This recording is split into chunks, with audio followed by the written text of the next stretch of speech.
লিখতেছস? লিখতেছি তো। তোমার লেখা এত অসুন্দর হইতেছে কেন?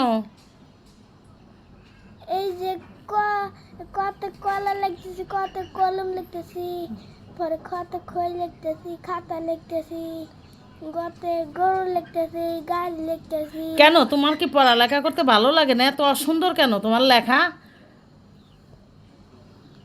ভাল লাগে। তো ভাল লাগলে তাহলে এরকম অসুন্দর করে তুমি লিখতেছো কেন? হ্যাঁ, ফারাক্কার বাদ বন্ধ করার জন্য তোমার কিন্তু মোদিরে দিয়ে দিমু, না বুঝছো? না ইন্ডিয়ায় চলে যাবা। তোমার জন্য যদি ফারাক্কার বাদ বন্ধ করে তাহলে আমি এক্ষুনি তোমারে পাঠাই দিতেছি ইন্ডিয়ায়। না ঠিক আছে? না ঠিক আছে। না হ্যাঁ, যাবে তুমি? না যাবে?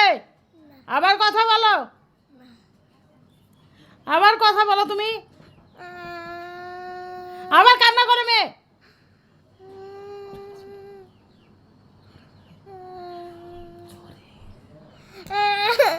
আবার আবার কান্না করে।